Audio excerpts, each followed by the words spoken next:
n'ensambya olunaku olwaleero basisinkanyikaawo mu kkooti e Makindye.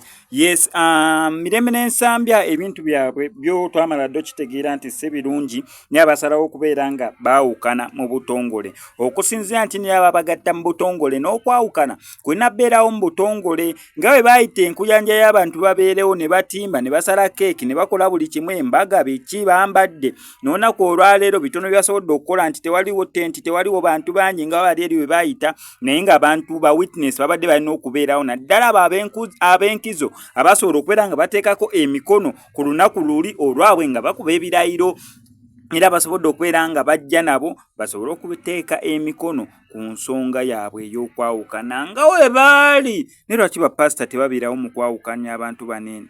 Ndaba ate kati bibeeramu balooya bajjaaji simanyi ate jjaaji magistrate biki.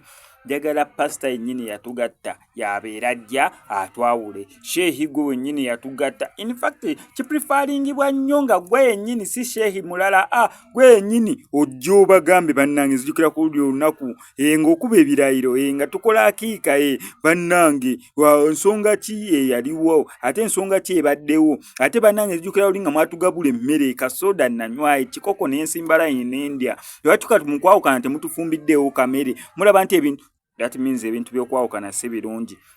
Naye nga Mirembe n'ensambya bonna basobodde okubeera nga basisinkana olunaku olwaleero awo e Makindye ku magistrate court basobole okubeera nga baprocessinga n'okugezaako okulaba butya basobola okubeera nga bafinalizinga ensonga yaabwe ey'okwawukana. Ffe ku wano ku SMX Media nga weetuli tutemya bukofu naye ngenda sigala nkuleetera updates na biki exactly ebifuddeyo finals zibadde zitya. Subscribinga nyiga notification bell eyo ebisigadde obitulekere.